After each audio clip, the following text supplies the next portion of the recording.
Hello, everybody.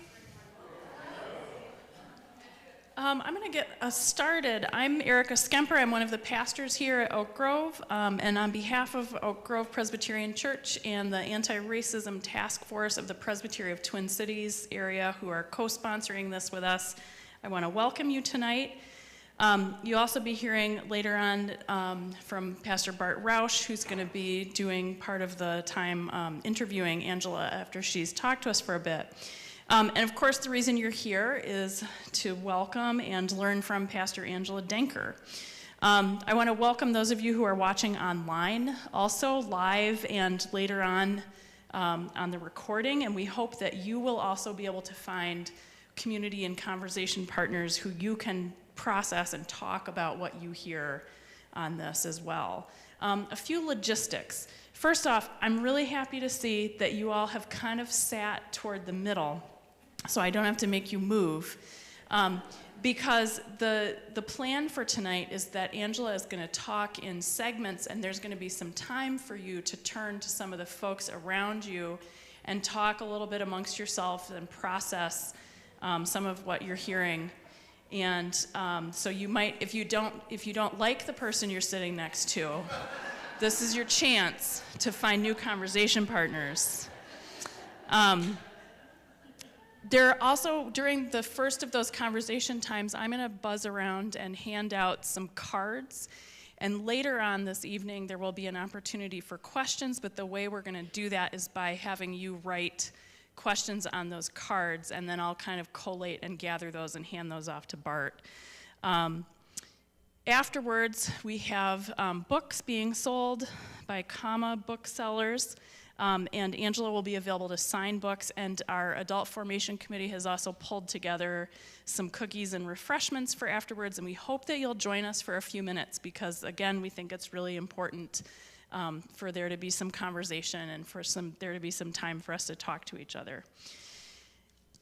Angela Denker is a pastor, a veteran journalist. She is a mother of 2 boys. The people of Lake Nokomis Lutheran Church in Minneapolis are blessed to have her as their pastor of visitation and public theology. The rest of us in Minnesota are lucky to have her as a regular columnist in the Minnesota Star-Tribune.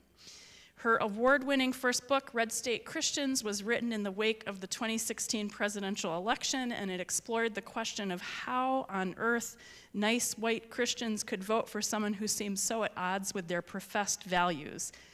And now in her second book, Disciples of White Jesus, she's focused in on another aspect of that culture of white Christian nationalism, the ways that this ideology is affecting young white men in America. I have to say that months ago, when we started to talk about bringing Angela to Oak Grove, there was a hope that perhaps the course of events through the fall and the winter would make a speaker on white Christian nationalism less relevant, that it would still be something that merited attention, but without the same sense of urgency. But here we are. These are the times we live in. And this remains a topic that we need to talk about and understand. And I think in the last few months especially, it's become increasingly clear that conceptions and ideas of gender are a key part of the puzzle. And so we are delighted to welcome Angela to talk to us tonight.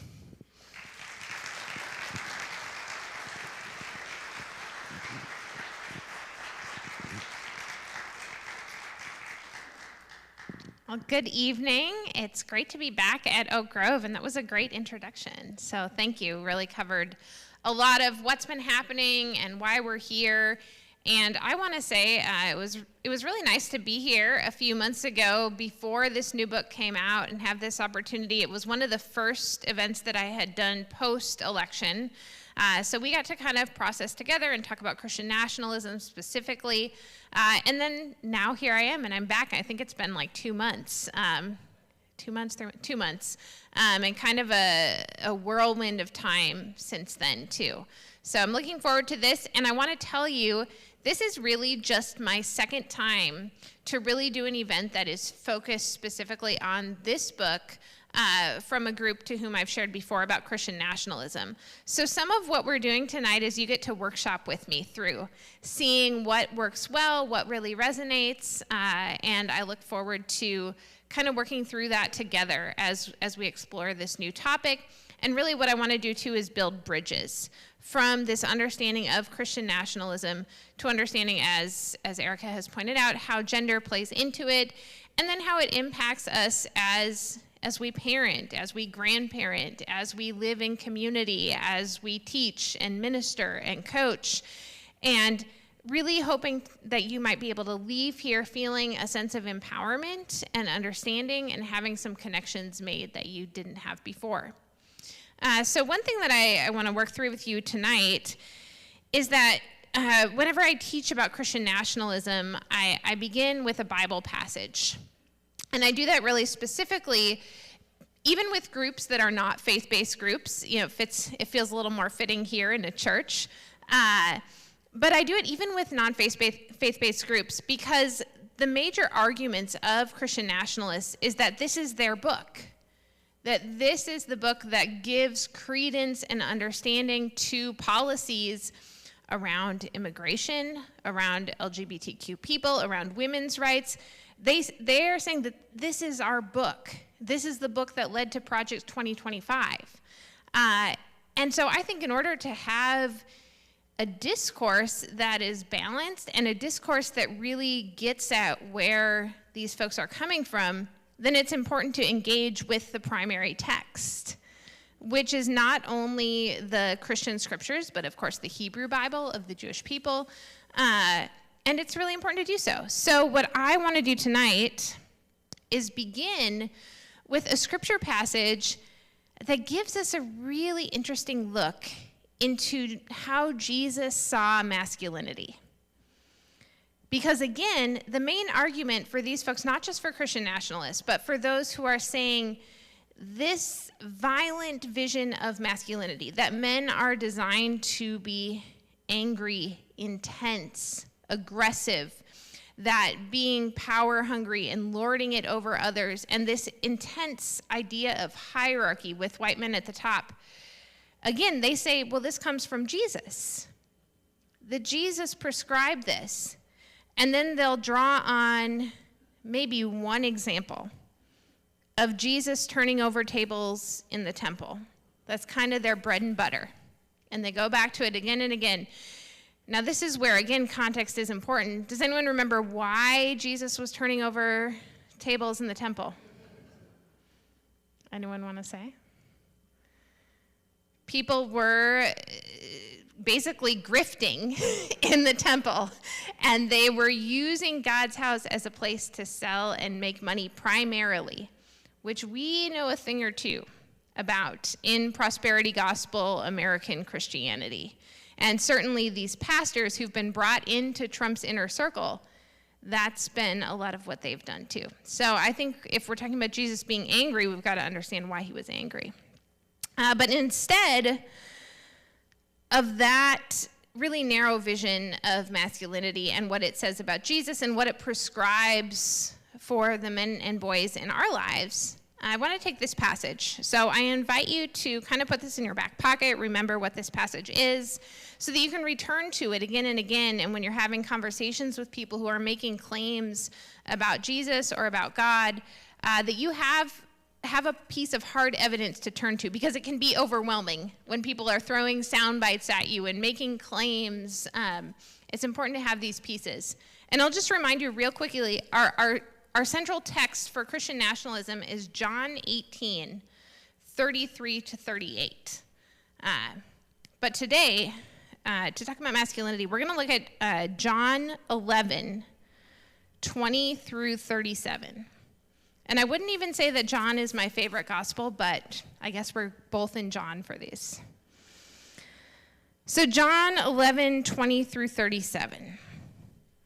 Jesus is coming, I'm going to set the stage for you a little bit. Jesus is coming to the home of Martha and Mary.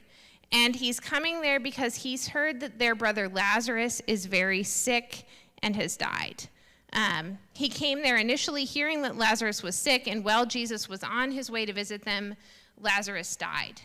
Now, right off the jump, we have some conflicts in Jesus' actions and attitudes to what many of the people promoting this kind of disciples of white Jesus masculinity would suggest.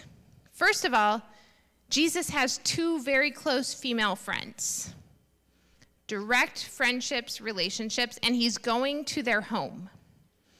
And he's going to be with them without the presence of their brother, without the presence of their father, without the presence of their husband. They're ostensibly unmarried here.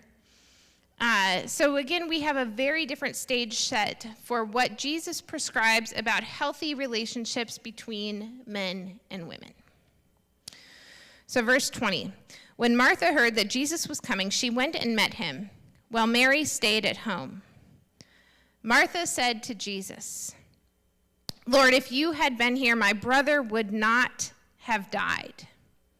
So I want you to notice here Martha's lines of dialogue, the ways that Martha is witnessing to Jesus in really clear, powerful ways, and making claims about who Jesus was and who she understood Jesus to be that most of the disciples had not made at this point. Martha goes on to say, verse 22, but even now I know that God will give you whatever you ask of him. Martha is showing an incredible grasp of the faith and identity of Jesus. Verse 23, Jesus said to her, your brother will rise again. And Martha said to him, I know that he will rise again in the resurrection on the last day. Then verse 25. In this verse, Jesus makes a bold claim about who he is that he hasn't made to anyone else at this point. Jesus said to her, I am the resurrection and the life. Those who believe in me, even though they die, will live, and everyone who lives and believes in me will never die. Do you believe this? This is a pretty important, rich, theological conversation that Jesus is having with who? An unmarried woman who is his friend and maybe a disciple, but we don't call her that. Verse 27, he's just asked Martha, do you believe this? She said to him, yes, Lord, I believe that you are the Messiah, the Son of God, the one coming into the world. This is the confession of faith right here. And now Peter, who goes on to be the rock of the church and goes on to be the beginning of the line of the papacy, the Roman Catholic Church, Peter makes a similar confession of faith. But we have to recognize that Martha makes the same one and bears the same witness. Now we have a little bit of a transition. We go from this theologically rich conversation about Jesus' identity and how he reveals his identity purposefully to this female friend of his. Verse 28, now we're going to learn about Jesus' relationships and the model that Jesus offers for men. When she had said this, she went back and called her sister Mary and told her privately, the teacher is here and is calling for you. And when she heard it, she got up quickly and went to him. Now Jesus had not yet come to the village, but was still at the place where Martha had met him. The Jews who were with her in the house, consoling her, saw Mary get up quickly and go out. They followed her because they thought that she was going to the tomb to weep there. When Mary came to where Jesus was and saw him, she knelt at his feet and said to him, she says the same thing that Martha did, Lord, if you had been here, my brother would not have died. When Jesus saw her weeping, and the Jews who came with her also weeping, he was greatly disturbed in spirit and deeply moved. Now, I want to put this depiction of Jesus into conversation with someone who plays a major role in Disciples of White Jesus. His name is Pastor Mark Driscoll. And during the 2010s, he was one of the leaders of the movement that was saying the church has become too feminine. We've got too many women involved in the church. We need to bring the men back to the church. And the way we need to do this is we're going to start talking about a warrior Jesus. And we're going to start having lots of paintball events. And we're going to start making sure that young men know that the church is a place they get to be strong. But here's a couple of things that Mark Driscoll said about Jesus. One of them is that he said, now men, you should notice Jesus didn't have a lot of friends. Pretty different than who Jesus was in the Bible, right? Another thing that Mark Driscoll said about Jesus and said about men is that, and now this is a message that many of you may recognize, that you learn growing up because it's such a part of American culture, and it's one I even have to guard against that I'm not passing on to my boys because we just do it. We do it kind of without thinking about it. But Mark Driscoll says, men should be stoic. They should be strong, and they should be, maybe most importantly, really kind of unaffected and impervious to other people's emotions around them. And now this is a line of reasoning that we've seen recently coming up again and again and again, even written about in a popular book on the Christian right. And the title of this book is Toxic Empathy. So there's this rise in teaching, and this goes along with, right, that if you're empathetic, you're not going to love the idea that we are deporting American citizens or we're deporting innocent migrants out of this country without due process. You're not going to love the idea that one of the first actions of the ways to cut government spending is to cut poverty aid for poor kids, cut aid for schools. So they've decided we're going to go head on and we're going to attack empathy.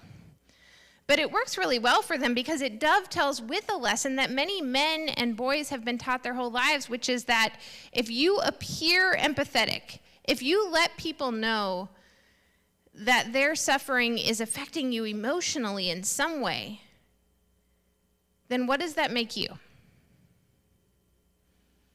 Weak. And Jesus, especially in the teaching of this movement, Jesus is not weak. But let me read that verse for you again.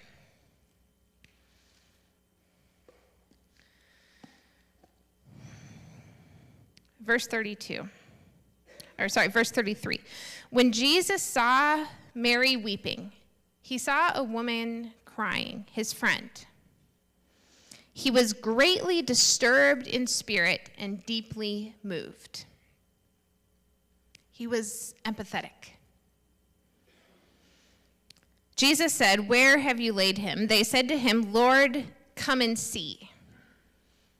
Now that's another just important little side note here. Come and see. Come and see is a part of the calling of the disciples. When Jesus asked the first disciples to follow him, he says, "Come and see."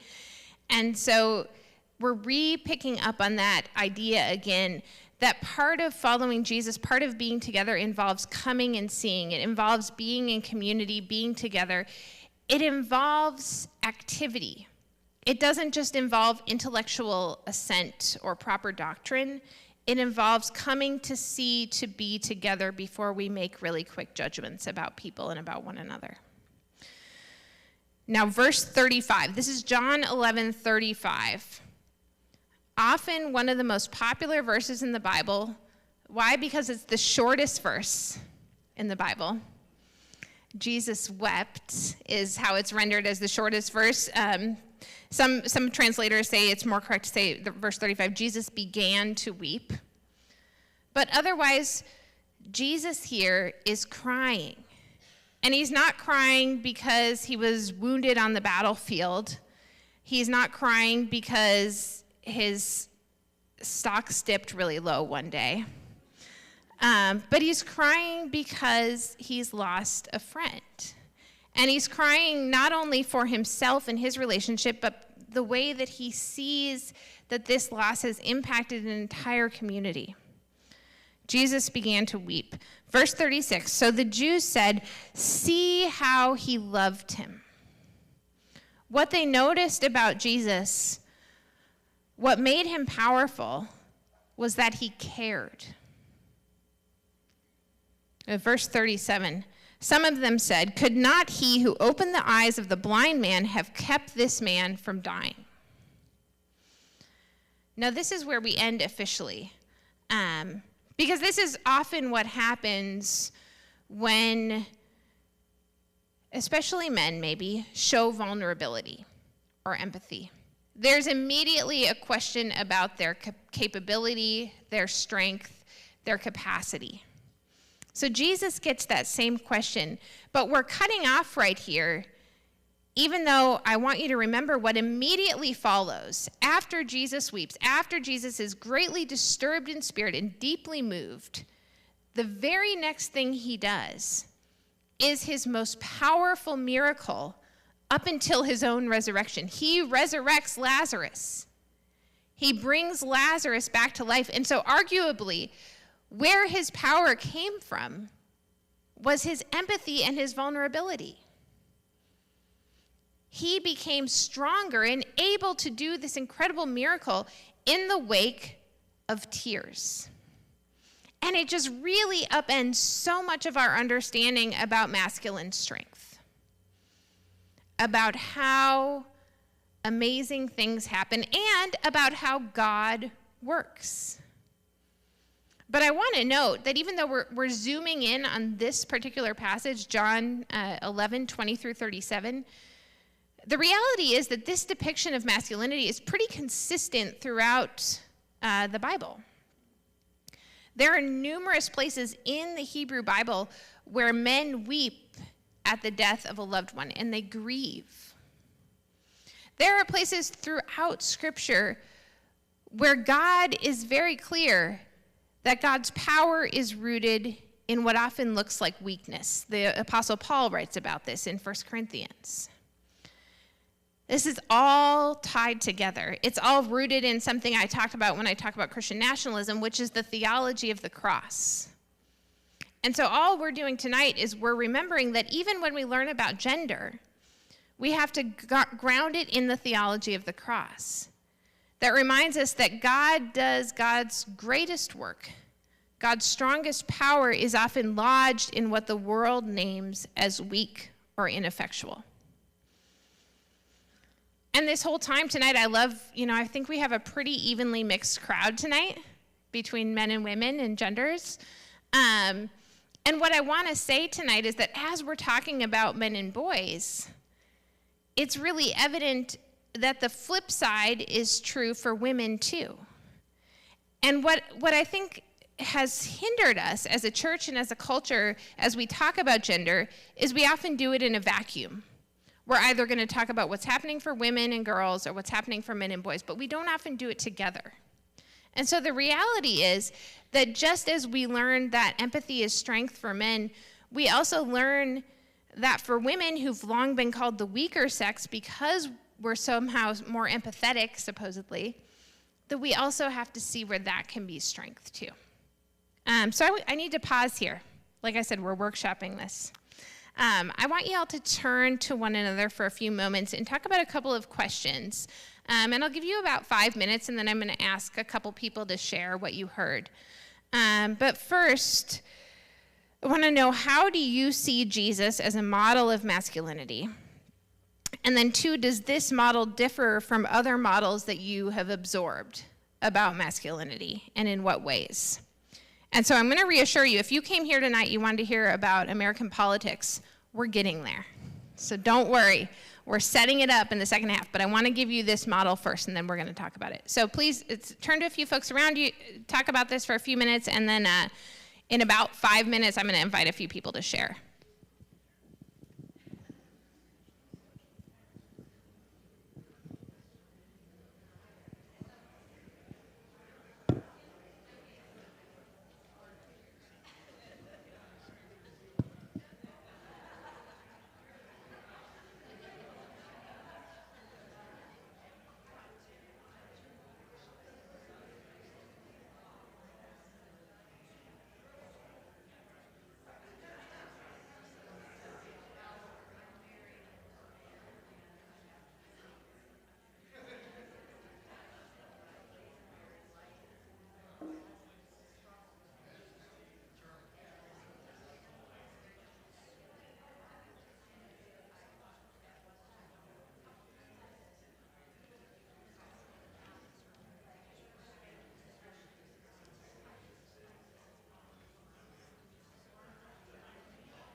questions at the end. There you go.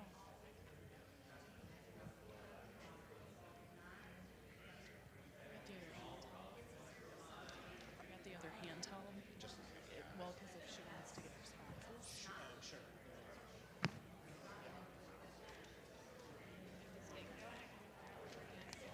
No, it's all good. It's all good.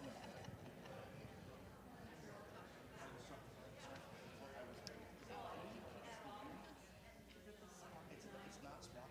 It's something else.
Great.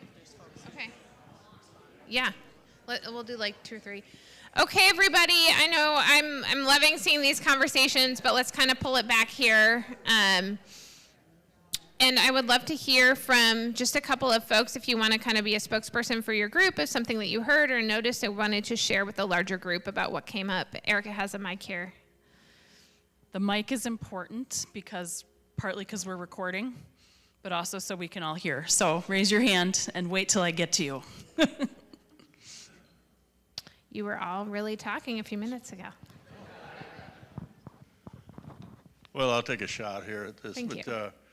We don't see Jesus is so abnormal from all the other characters that we've been struggling with we're reading the Bible, and we admire you stuck through that, but all the winners in the Old Testament were strong and powerful, and they're regarded for that. Now here comes a character who's totally different from that.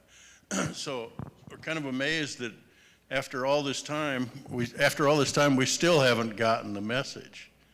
So, but that's not been, as you implied, not been taught to us. So how are we to be exposed to this other than examine this thought at times like this? And it's mixed a little bit too, you know. I think when I was talking about the grieving from the Hebrew Bible, the story of Abraham when he cries at his father-in-law's death. But again, we don't, you know, so we hear Abraham as patriarch, but we don't always see, and it is there sometimes too, but it's covered up by a lot of, and over the years, what we emphasize is, you know, winners write history books. So. Okay, maybe let's do one or two more. Any others, feedback?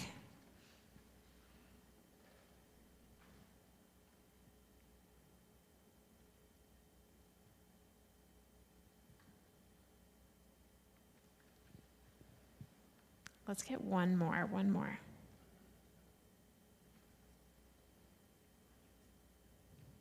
We saw you all talking. I see groups looking at one person in their group.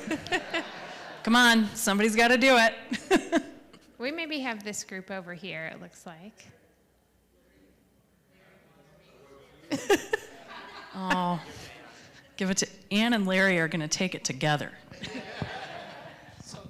This is good modeling. We're talking about people that we knew in our religious upbringing, and we're finding a good deal of the empathetic. Anne was mentioning. Oh, Jesus was always a kind, empathic character to me, but then I had male role models who were kind and empathic and able to show emotions, but there was no way that I saw Jesus as a powerful king. And we talked a little bit about the kingship and how that was probably imposed by kings themselves, right? That it doesn't fit with what we think of with Jesus, but yeah. Yeah, that. Many of you know I grew up in the Roman Catholic Church and was a seminarian, and I was, you know, of the people I still have contact with and the priests that I knew, you know, as opposed to the ones that show up in the media a lot, the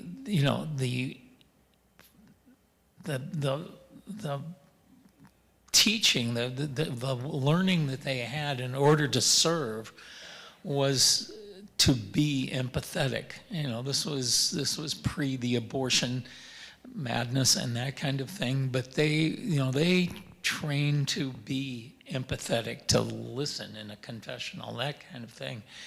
And you know, I think that there were harsher forms, but it was not what I experienced in that. But there was, I often find that on Kingship Sunday, I find that the most foreign thing, having become Presbyterian. You know, I still don't get it. Thank you. Christ the King. Christ the King Sunday is always a good Sunday to talk about how Jesus is not like earthly kings.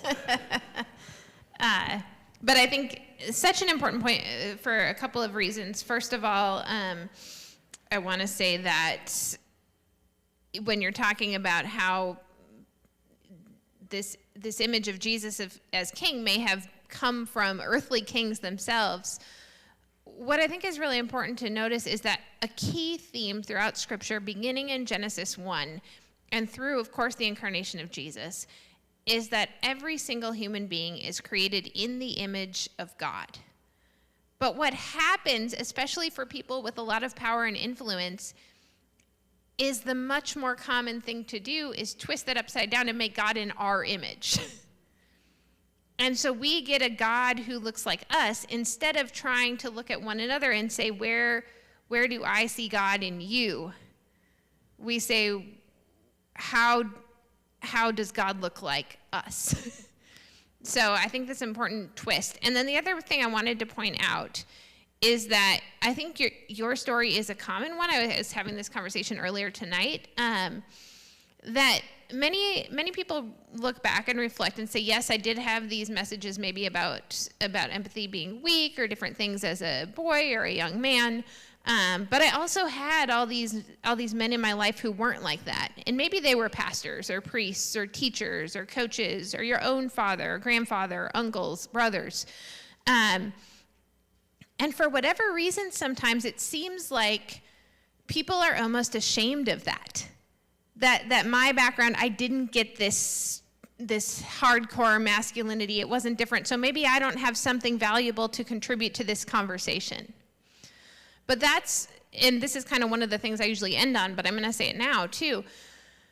One of the most important ways to counter this movement of violent masculinity, this movement that's pushing young boys and men to radicalization and violence, is for people who don't have that experience to share your story and how you have been formed as a man and how your understanding of masculinity has had room for vulnerability and kindness and love and working together alongside women.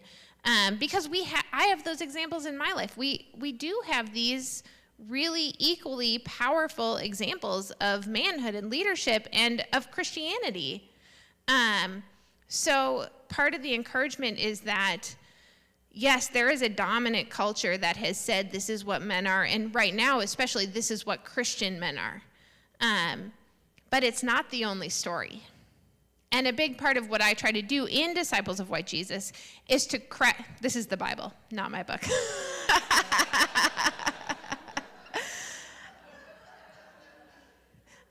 But I want to craft, and I think the Bible is the best at this. I want to craft alternative narratives. Because people are always wondering, what do we do? How do we push back? And one of the biggest ways is to tell other stories. Tell compelling, personal, honest stories to begin to counter this really simplistic story that's being pushed out there, and this is how you become a man, and this is how you please God, and this is what it means to be Christian. So, a few minutes here, then we'll take some time, and then I want to have some conversation as well. So I want to tie together real quickly what we've been talking about with masculinity to, again, this broader conversation on Christian nationalism. We began to do that at the end of the last segment, talking about how this idea of masculinity is tied to the theology of glory, and how we need to remember that Jesus shows us in this passage the theology of the cross. That what the world deems to be weak or vulnerable is often where God does God's most powerful work. So I'm going to give you real quickly again my definition of Christian nationalism. Christian nationalism is a version of the idolatrous theology of glory, which replaces the genuine worship of God with worship of a particular vision of America. And this is where we're going to nuance this a little bit. Christian nationalism during the first Trump administration into the 2020s and into Biden's administration was still really focused on America as an idol.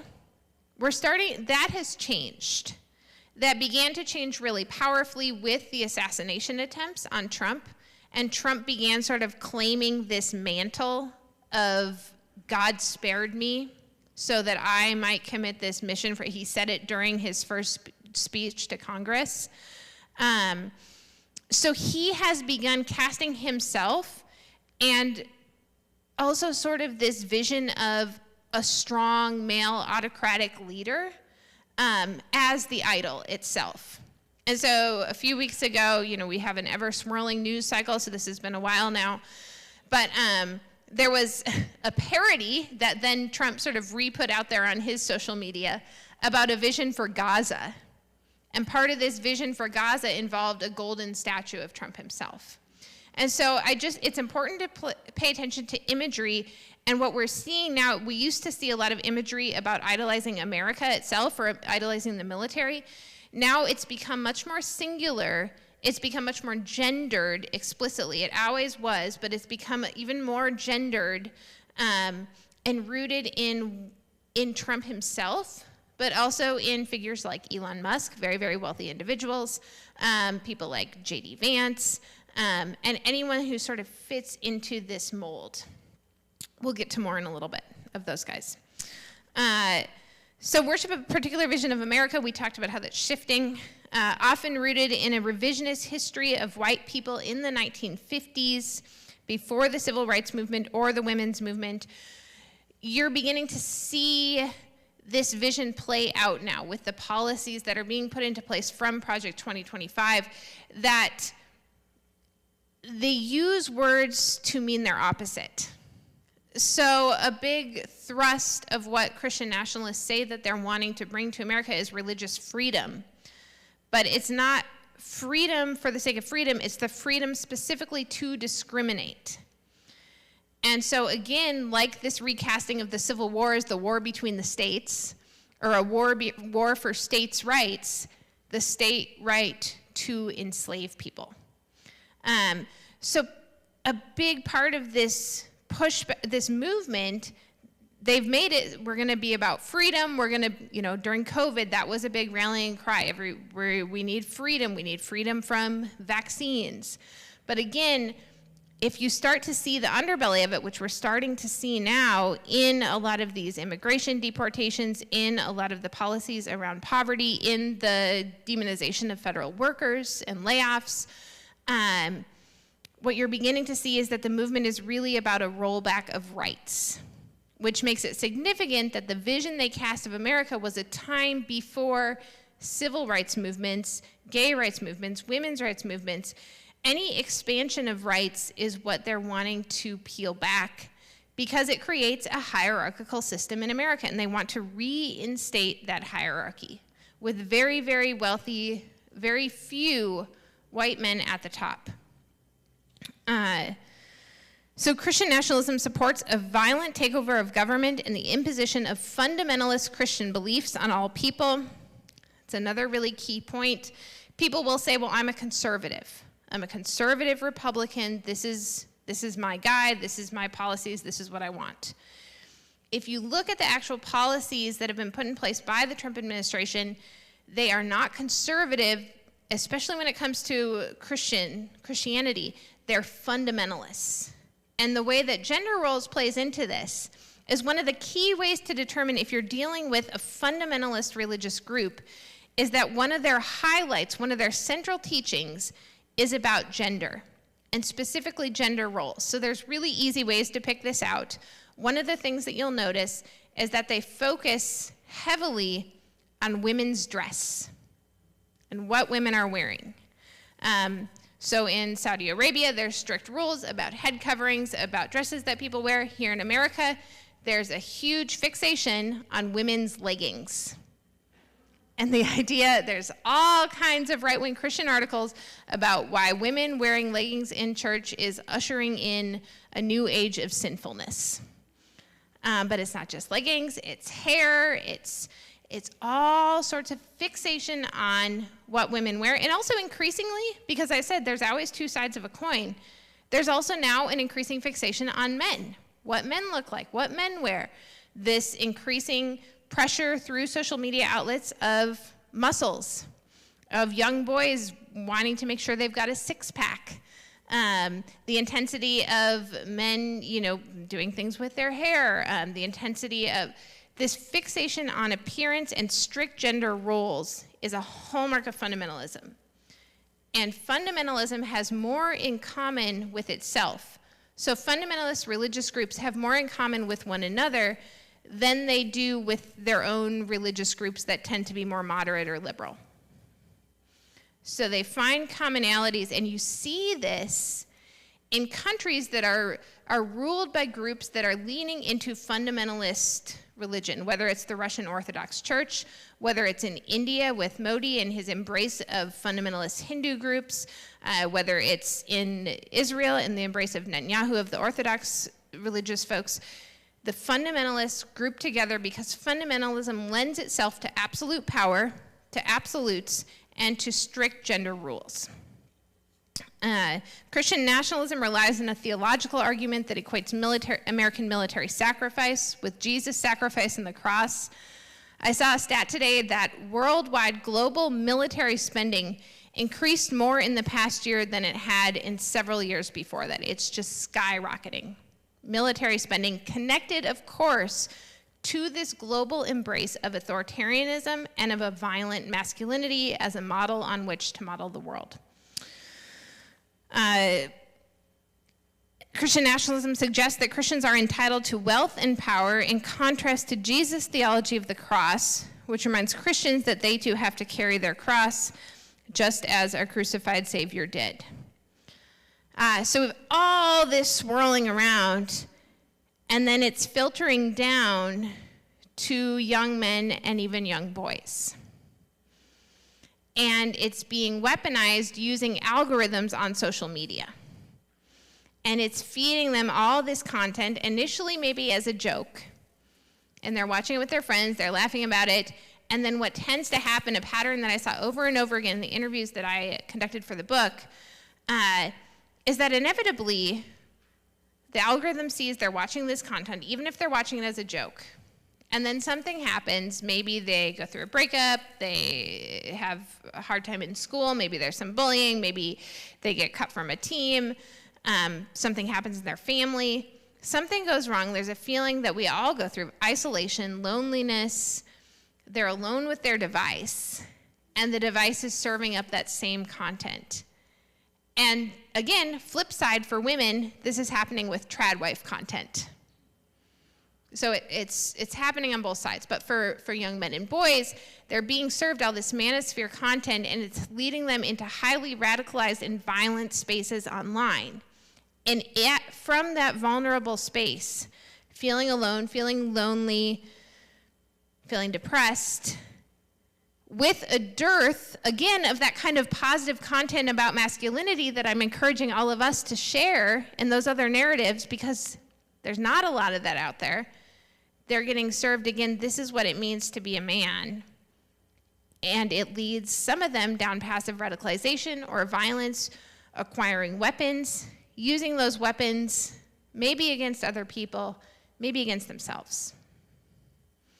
So that's how this all circles back to, we've got the national version. We have a defense secretary, and it looked like maybe they were going to get rid of him, but he's still here, so I'm going to use him. Pete Hegseth, who has Crusader Christian tattoos. A more visible emphasis of what kind of Christianity is being used as far as violence, and using your religion as an excuse for violent warfare is hard to find.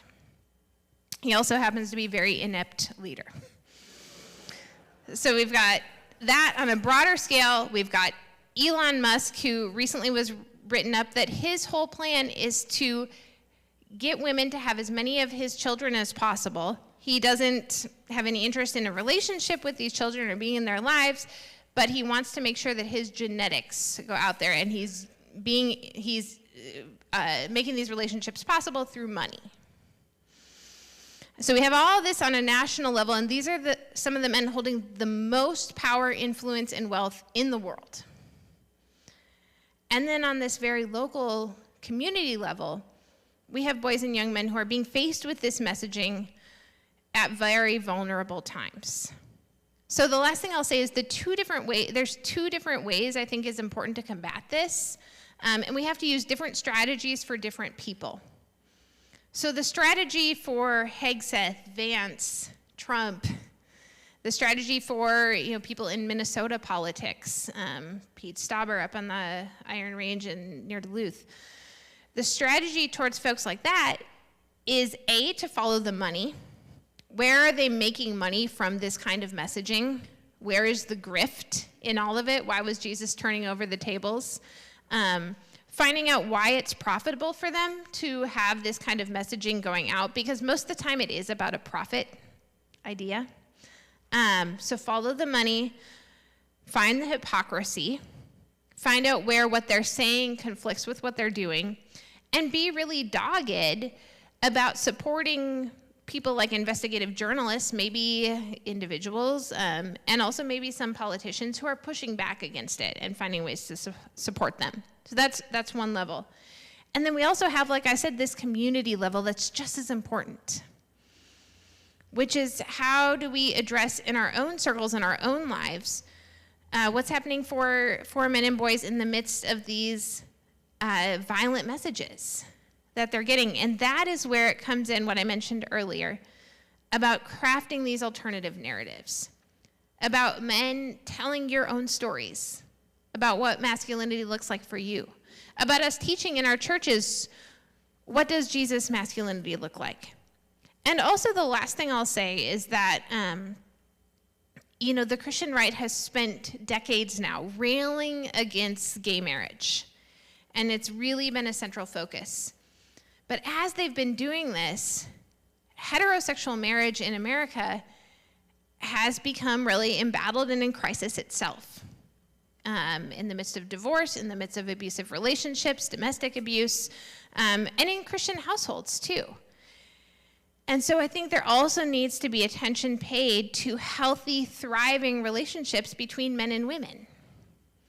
And looking at how do we begin to heal relationships between men and women. Because if you look towards the youngest voters and the youngest people, there's a massive gender gap. And there's a lot of animosity between young men and women because of the messaging that they're receiving, in many cases, about one another. Because young men are being told to see women as inscrutable, frustrating, maybe people that don't like them. And then young women are being told to see young men basically as just a paycheck in the tradwife movement. So we have to look in and really find ways to heal relationships between girls and boys and between men and women too. So I have two more questions for you. One is, what is the dominant model of masculinity that you see in American culture and politics? And then how does this view of masculinity connect to the rise of Christian nationalism? And so maybe talk too about how over your lifetime, if you've sort of seen this dominant model of masculinity in America change, or maybe ways you've seen it be consistent. So take a few moments to talk about that.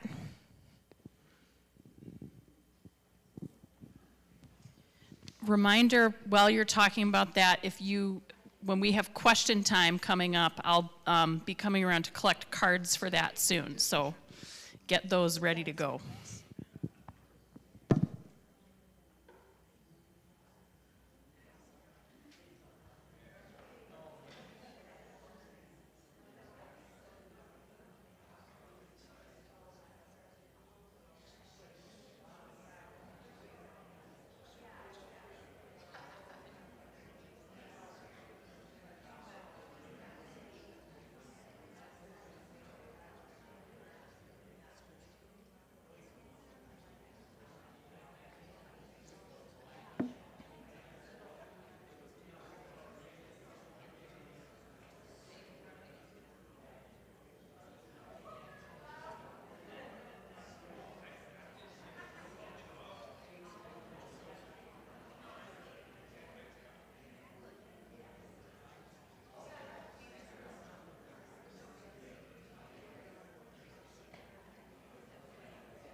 Okay, everyone, I'm going to call you back, but hopefully, please do join us for the reception after, and please do continue these conversations.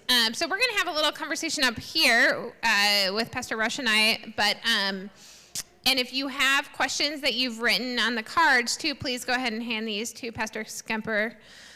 And I want to give you the opportunity. I know people weren't too excited last time, but if anyone would, does anyone want to share about what you were discussing in your groups?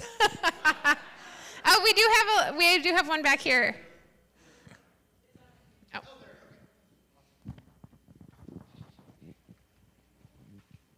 I've been told I need to share this. When I started college in 1973, we had convocations on Tuesday afternoon. And our first speaker at my first convocation was Joan Grow, who had just been elected Secretary of State. And she stood up and said, if Joan Grow is a bad Secretary of State, women are bad Secretary of States. If John Smith is a bad Secretary of State, John Smith is a bad Secretary of State.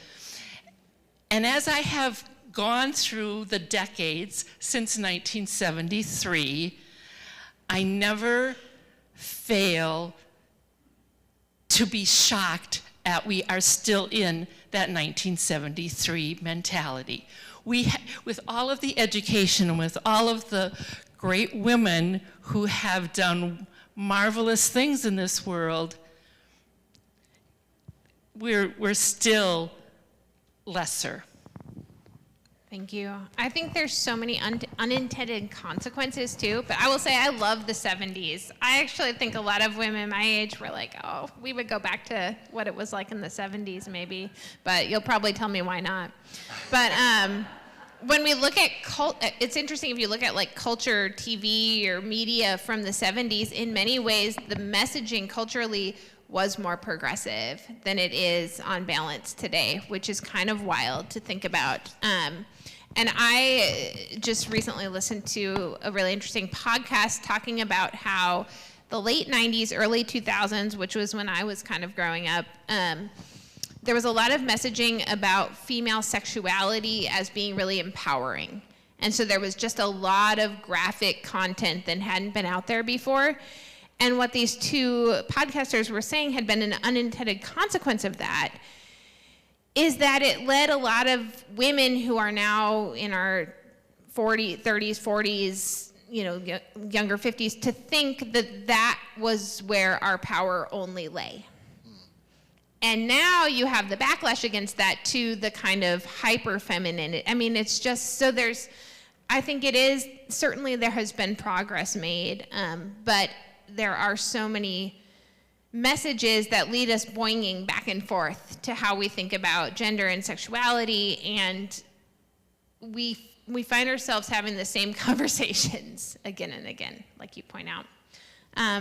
Anybody else?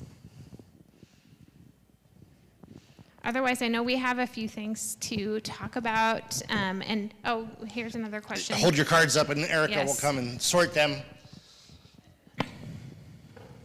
I'm gonna, as we gather those and kind of sort them, I'm gonna start with a few questions.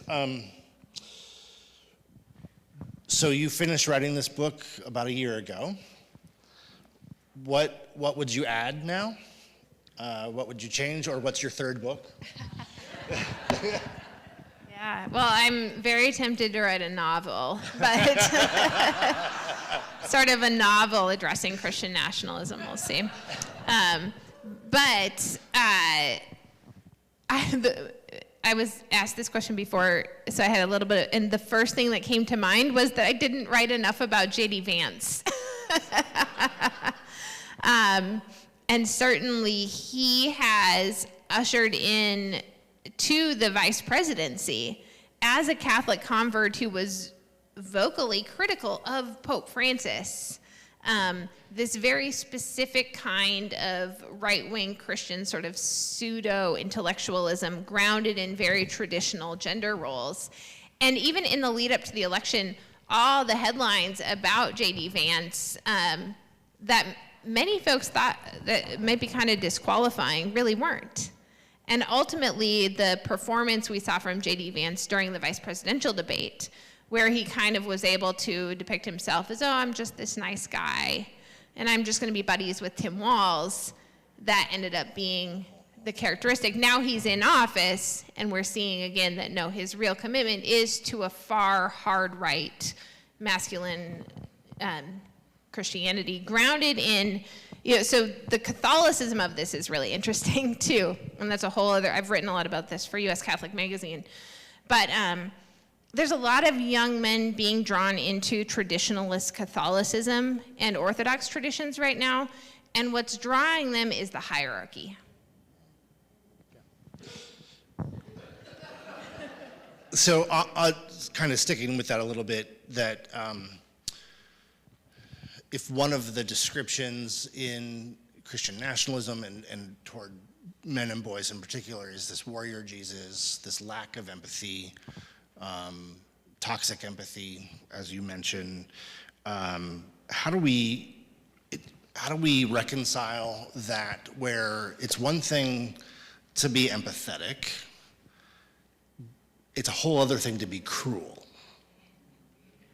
And it seems as if often the point is cruelty,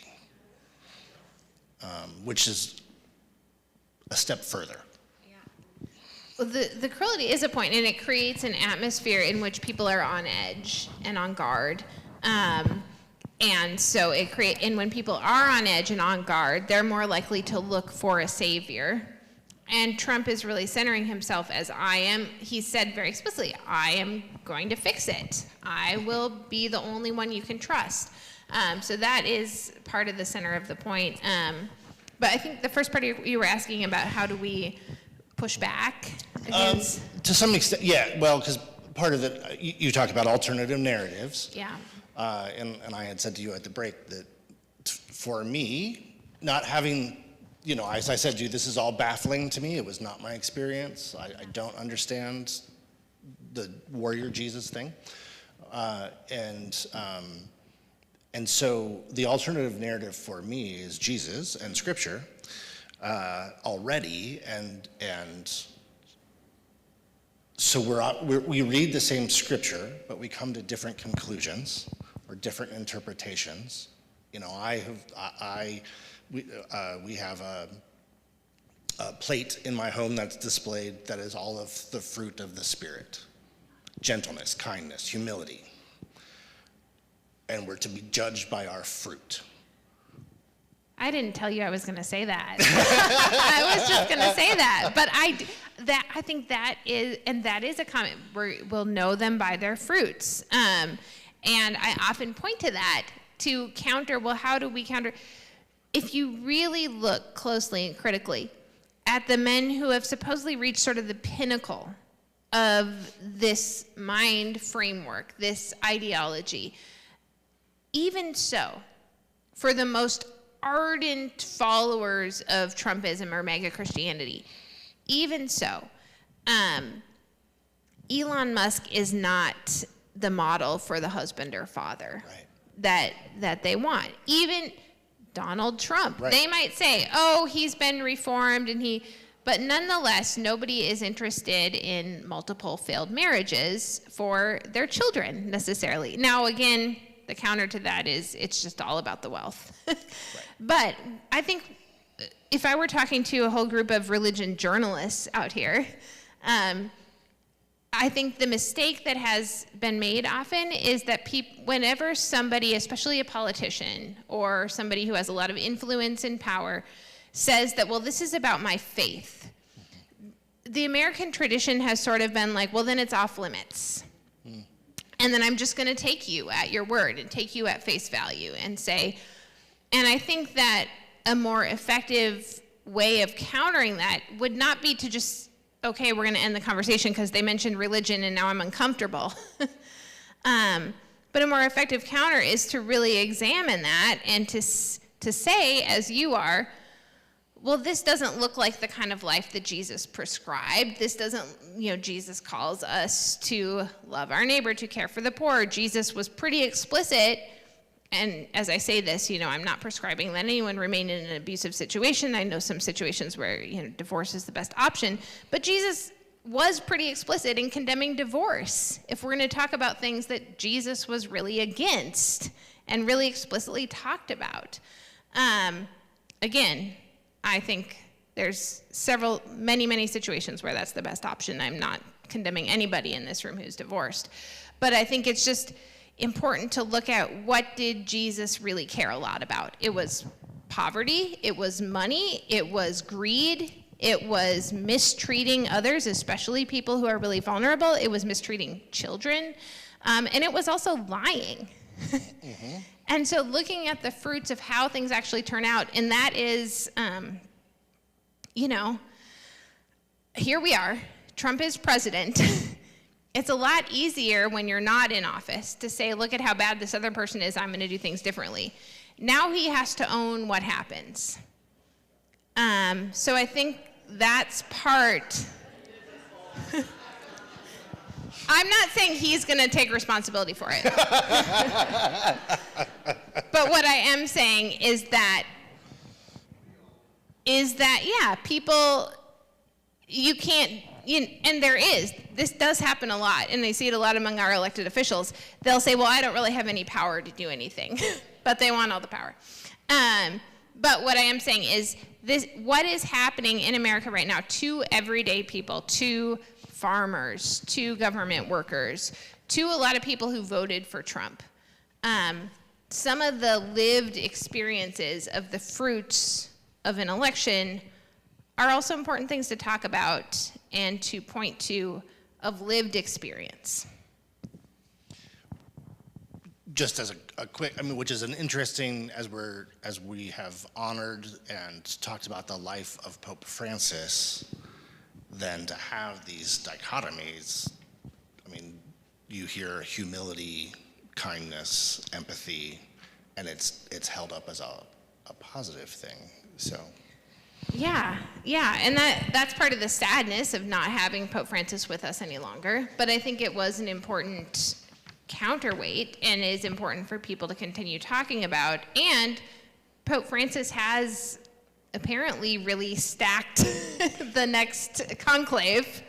And so there is a good opportunity that there may be the next leader of the church who may be comfortable pushing back against the hard right Catholicism. So, and there are other examples like that in major religions around the world. There are examples in America of these alternative narratives about Christianity, and I think we have to get more comfortable raising up people like that.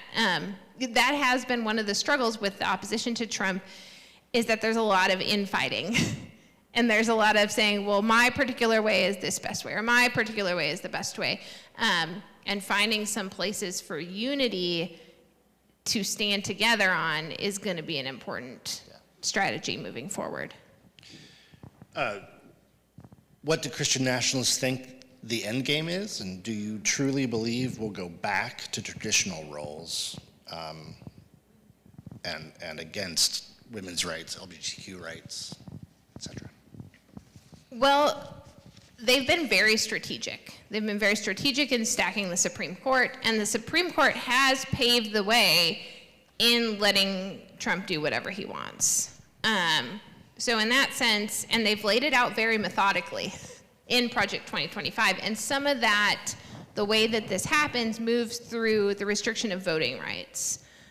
So for married women in particular, for people who, for whatever reason, the voting officials decide you don't look like you might be a citizen, asking for additional forms of identification, restrictions on people who have been arrested or convicted of a crime, not our president. But that's the pathway. I think one of the absolutes is there's going to be more people living in poverty.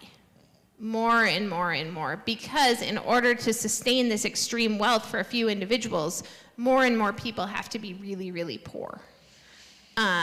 So I think that's one of the things that's for sure going to happen. Do I think we'll go back to traditional roles?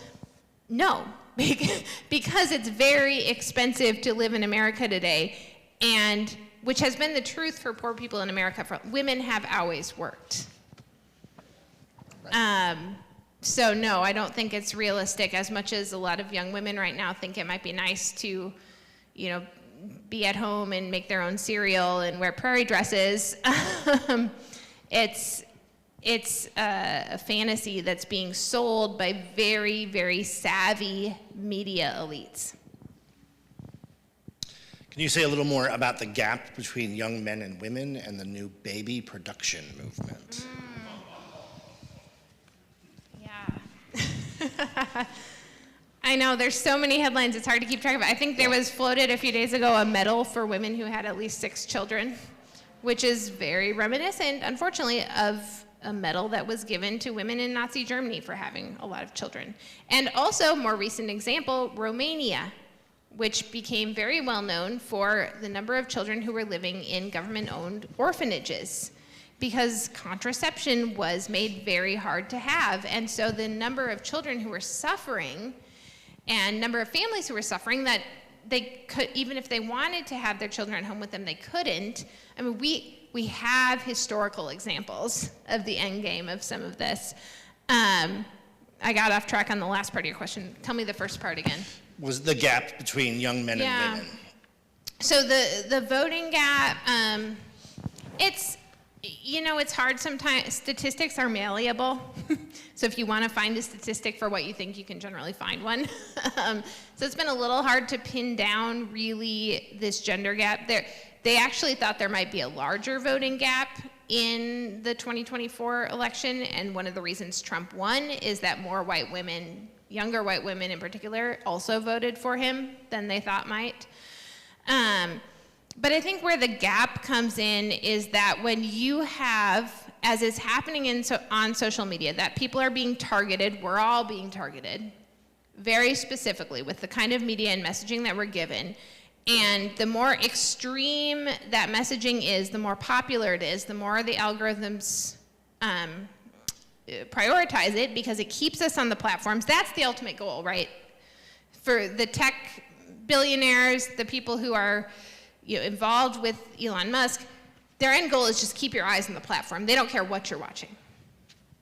But the content that keeps your eyes on the platform is really extreme. So we have young men and women being served up really different content, and content that is designed to make them angry with one another. So that's one of the things that's facilitating this gap. And so that's why one of the small things that I'm always trying to do, which isn't always that easy with 9-year-old and 12-year-old boys, is I'm like, who are your friends who are girls? Wow, what are your friendships like with girls? Who's the girls in your class that you're friends with? And just emphasizing, as we see in the Bible, Jesus' friendships and relationships, I think male-female friendships is one of the most powerful ways to bring that down. And I see even here with you two working together, and the pastors who I've worked with. That kind of example is a really powerful counter for people to see, hey, men and women can work together, and it's not just about them being romantically involved or the man lording the power, but it can be a really fruitful partnership and something that the church can grow from. Excellent. Yeah, in our household growing, we always hoped to, if one of our children said something about a group in general that was negative, we would try to say, oh, you're talking about our friend Paul. Is that how you feel about Paul? Or, to humanize the person. How do we increase our attention to or visibility of Christian and other religious groups that aren't fundamentalists? Well, it's a steady task of, as pastors know, Sunday after Sunday. But it's also, you're all here tonight. People want to come together and have real conversations about what's going on. And there is strength in numbers. As you look around here tonight, you have people in your community who want to push back with you against this ideology. Maybe some of them that you didn't know well before tonight. There is power in making these kind of connections. And I do think, as much as, we've been subjected to this media narrative that the church is dying, oh, but that mega church is really cool, they have coffee shops, but the church is dying, the church is... And we've had this very unbalanced narrative about what's happening in American Christianity. When I live across from a church, I see a lot happening at that church. And it's a United Methodist church that has a big rainbow flag on the front. And I see people there all the time, in and out. I see a lot happening at this church. I think some of this self-flagellation of, progressive liberal Christians, we've got to kind of get over ourselves and realize that we are still here. There is still work that can be done. What we're doing is still making a difference. And stop kind of wallowing in these statistics of, 87% of white evangelicals voted for Trump. Well, and over 50% of ELCA Lutherans voted for Trump. So the narrative that the Missouri Synod has been pushing about us is not true. That we're a bunch of wild far leftists. Some of us maybe. But, just don't... we've played into their narratives and played by their rules for too long. And that's something that Jesus didn't do. Because I'm a preacher, I got to say something. So about that too, right? That we have to get away from this idea that faith is private. It can absolutely be personal, but it must never be private. That we are called into the public sphere. And that, as I said to you earlier, I'm progressive and not a Christian nationalist because of Jesus, not in spite of Jesus, right? And so and that I think the progressive church, the mainline church, has to get a little bit better at claiming who we are and why we are, as opposed to who we are not, right? And that takes bravery and courage. But I think what I've seen, and I just will applaud you guys for taking this on bravely, but what I see over and over again is that bravery is rewarded, that people come. If you want people to come and engage, then you can talk about what's really going on and address the hard issues, and don't be afraid of people getting angry, because maybe sometimes that anger leads to a long overdue conversation. So I think, where are we coming at? Should we do one more? One more here. And some of this, we could highlight the work of Richard Rohr as an example of healthy masculine spirituality. Are there others that you would highlight? Yeah, I mentioned Reverend William Barber. I think I just hear him, I've heard him speak on a few occasions. He's very prophetic, very powerful. So that, and I'm going to say who I go to. I know you guys have many other examples as well. I also find a lot of inspiration from Raphael Warnock in the Senate, and the witness that he continues on from this tradition of the Black church and of Christianity.